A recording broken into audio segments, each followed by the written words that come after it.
Assalamualaikum warahmatullahi wabarakatuh. Bismillahirrahmanirrahim. Alhamdulillahirabbil alamin. Wassalatu wassalamu ala asyrafil anbiya'i wal mursalin sayyidina Muhammad wa ala alihi washabbihi ajmain. Jadi sudah 6 dari poin-poin di adab al-muta'allim masyayikhihi. Kita masuk ke poin yang ketujuh. Poin yang ketujuh ini tentang isti'dzan, meminta izin kepada syekh untuk menemui beliau. Itu gimana adabnya, gimana tekniknya akan dijelaskan di poin yang ketujuh ini. Faqala al-muallifu rahimahullahu ta'ala wa nafa'ana bi'ulumihi fid dharain amin. Wasabi', poin yang ketujuh itu alla yadkhula 'ala syaikhi, hendaknya seorang murid itu tidak masuk menemui gurunya fi ghairil majlisil am, selain dalam majlis yang bersifat umum. Majelis yang bersifat umum itu berarti majelis yang dihadiri oleh banyak orang dan memang terbuka untuk umum, diadakan sendiri oleh syekh. Misalnya seperti pengajian seperti ini, misalnya majelis am. Nah, di luar majelis am itu, maka seorang murid itu tidak boleh menemui syekhnya illa bisti'dzanin, kecuali dengan terlebih dahulu minta izin kepada beliau.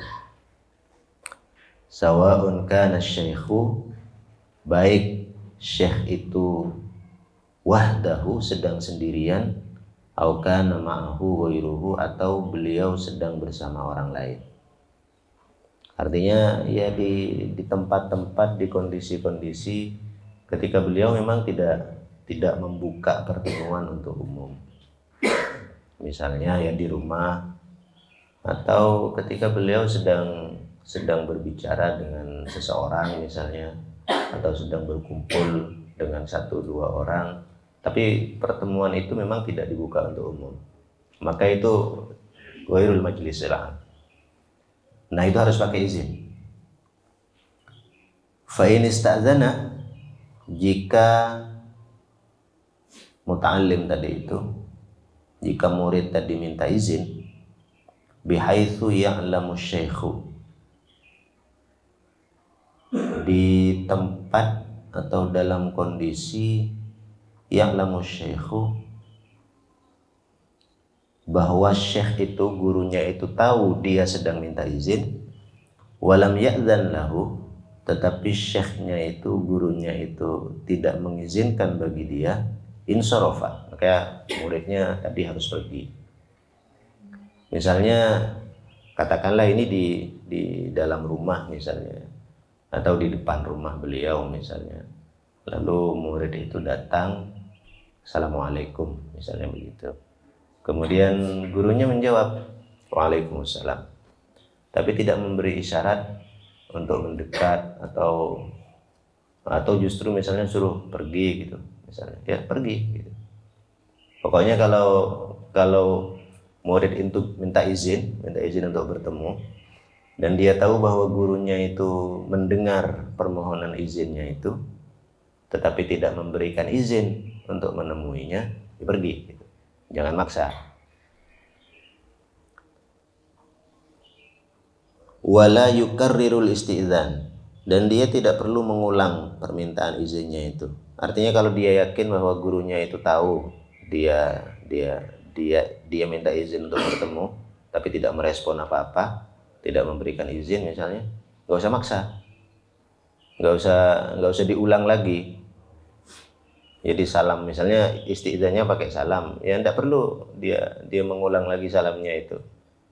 Ketika dia tahu bahwa gurunya mendengar salam itu misalnya, tapi tidak memberi izin untuk bertemu, kalau dia tahu itu, nggak usah maksa dengan mengucapkan salam yang kedua gitu.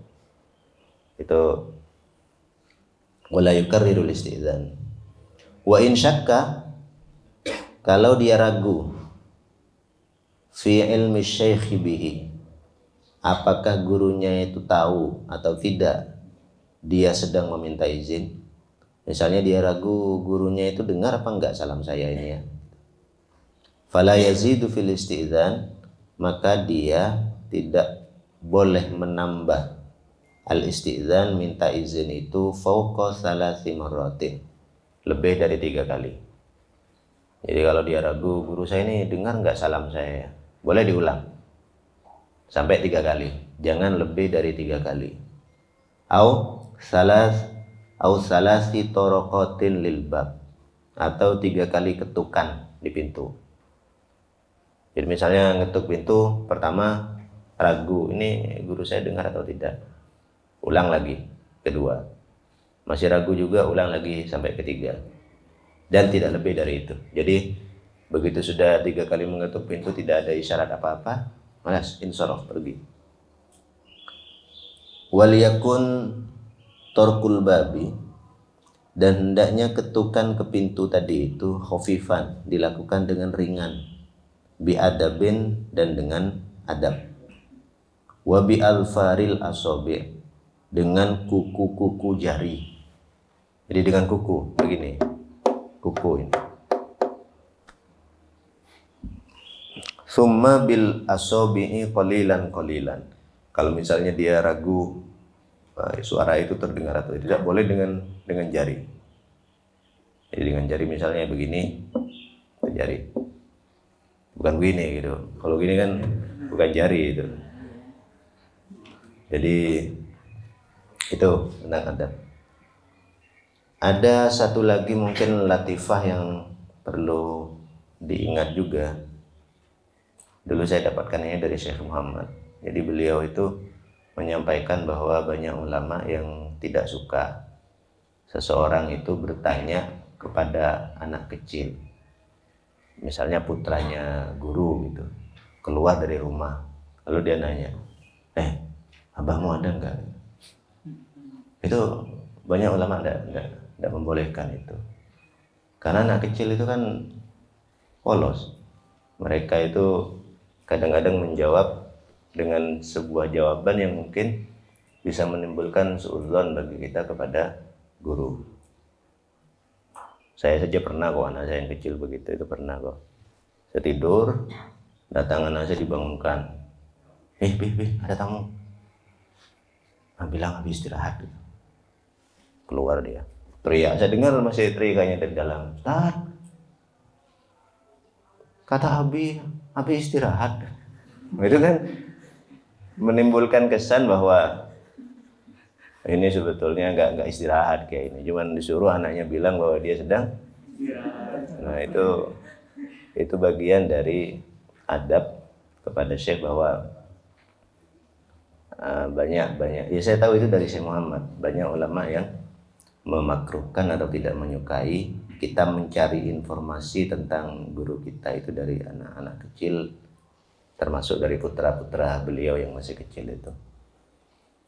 Kemudian wa idza adzina, kalau diberi izin oleh syekhnya itu, wa kanu jama'atan, dan yang datang murid-muridnya itu berjamaah, lebih dari 1 orang, banyak jumlahnya, maka taqaddama afdaluhum, maka yang masuk terlebih dahulu menemui syekh itu adalah yang paling afdol, paling mulia di antara mereka, wa asannuhum, dan yang lebih tua, fiddukhul, masuk pertama kali kepada syekh, wassalam, dan yang memberikan salam lebih awal, alaihi, kepada syekh tersebut.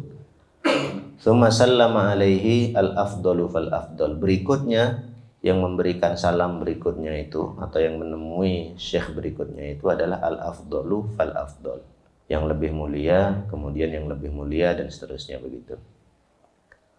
Wa yadkhulu ala syekhi, dan hendaknya seorang murid itu menemui gurunya kamilal hayati, dalam kondisi yang sempurna, dalam keadaan penampilan kondisi yang sempurna.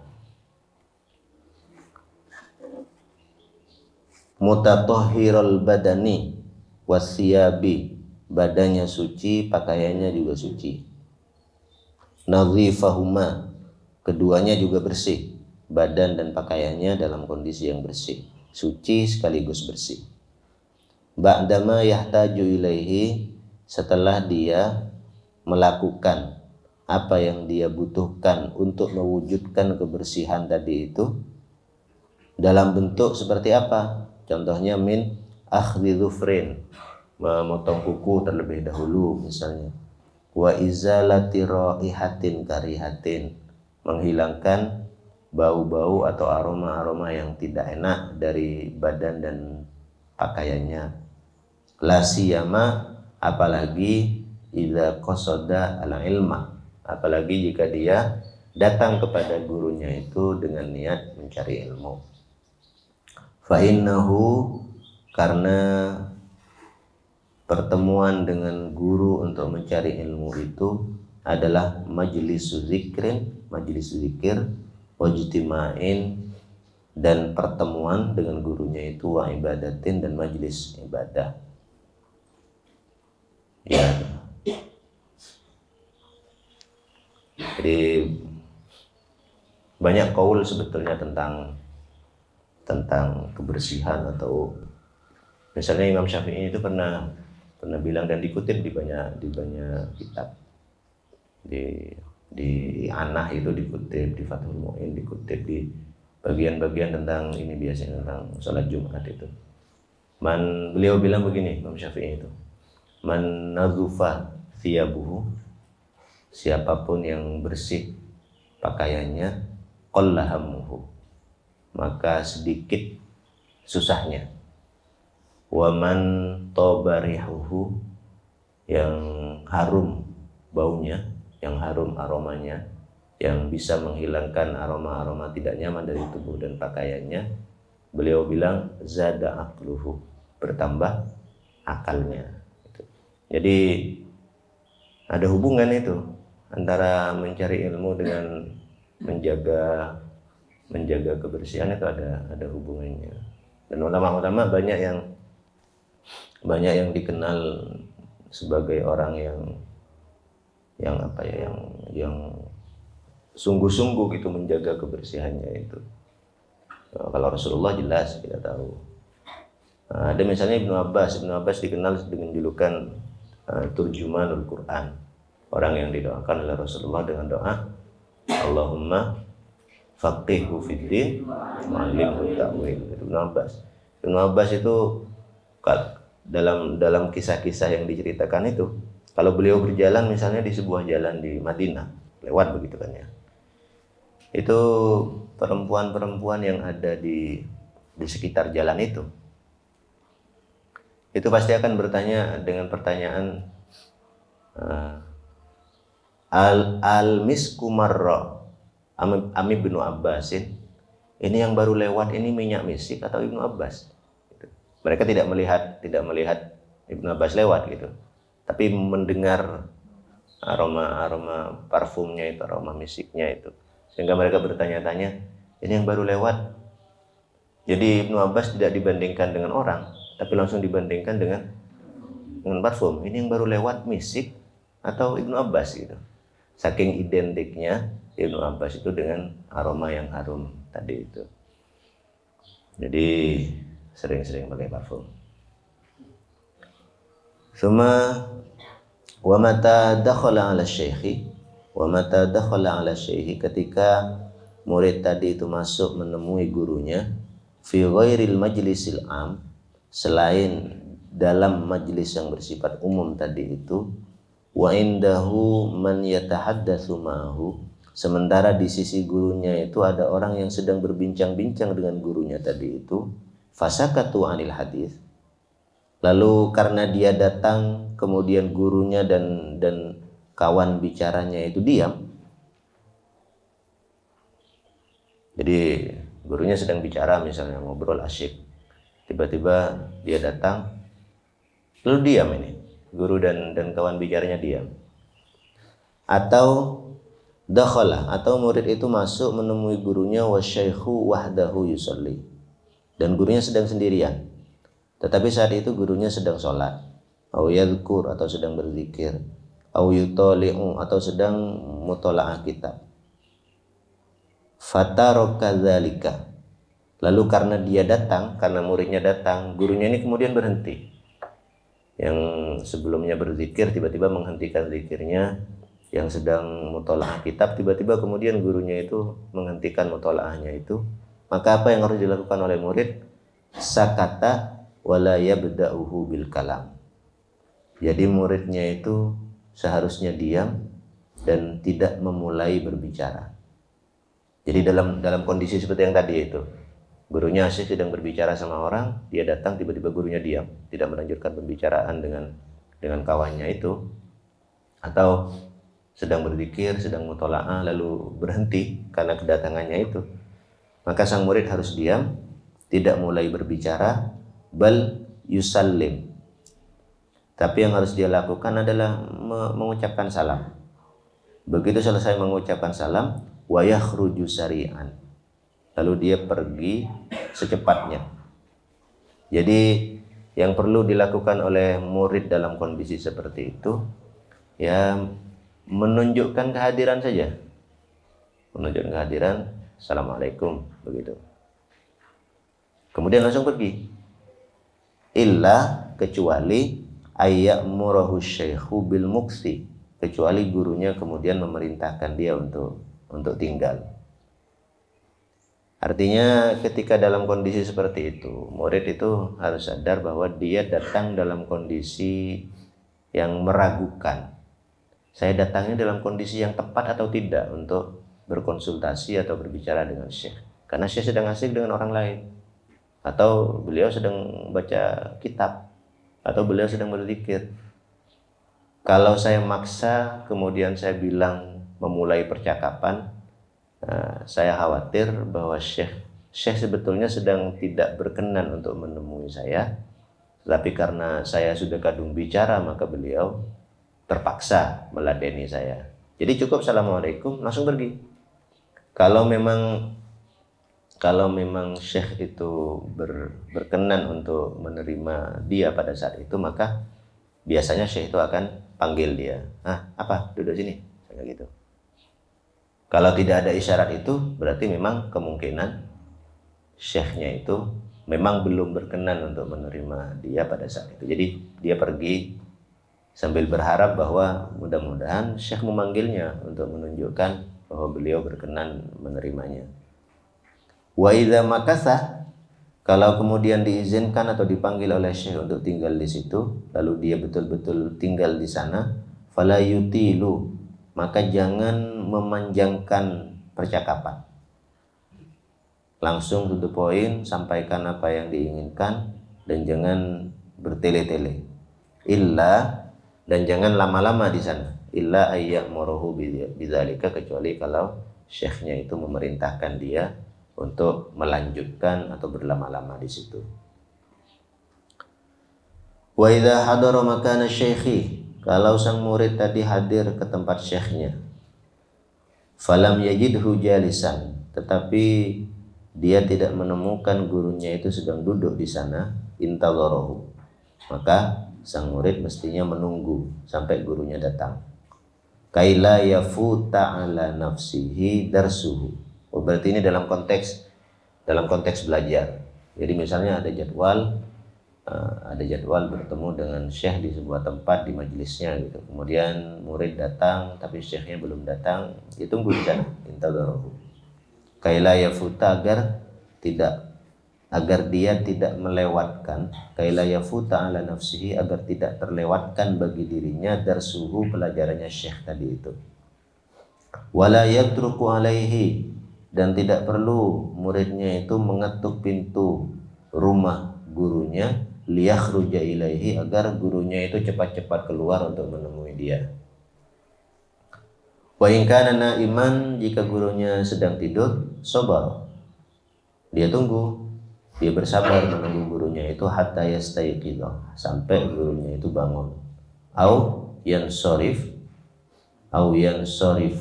summa yahudu, atau dia pergi dulu, baru setelah beberapa lama kira-kira gurunya sudah bangun, dia kembali. Wasabru khairun lahu, di antara dua pilihan itu yang lebih baik adalah as-sabru. As-sabru, bersabar menunggu gurunya itu terbangun.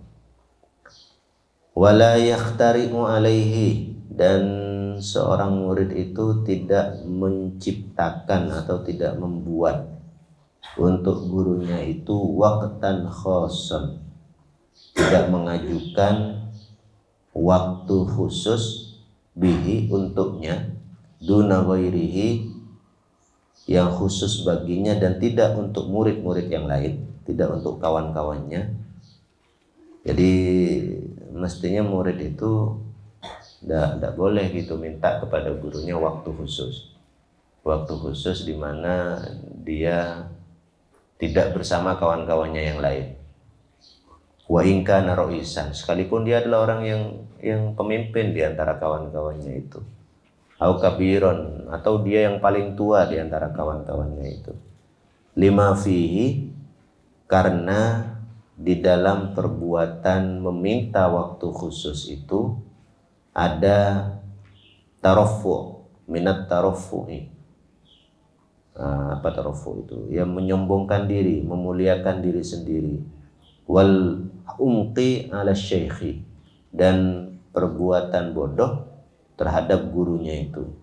Wat talabati, dan kawan-kawannya.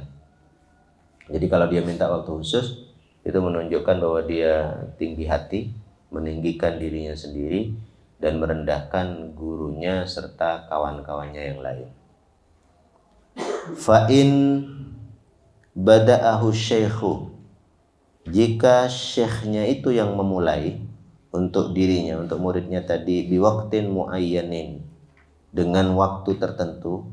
Jadi syekhnya yang menawarkan kepada muridnya tadi itu waktu tertentu, au khosin, atau waktu khusus untuknya sendiri, li'uzrin, karena ada uzur, ada halangan, aikin lahu, yang menghalangi dia, anil huduri ma'al jama'ati, untuk bisa hadir bersama kawan-kawannya yang lain, au li maslahatin, atau karena sebuah maslahat, ra'ah syekhu, yang dilihat oleh gurunya itu, fala ba'sa bihi, maka boleh dia terima tawaran gurunya itu untuk waktu khusus bagi dia untuk belajar. Kadang-kadang kan ada guru yang melihat misalnya bahwa murid saya ini tampaknya punya kelebihan dibandingkan dengan kawan-kawannya yang lain.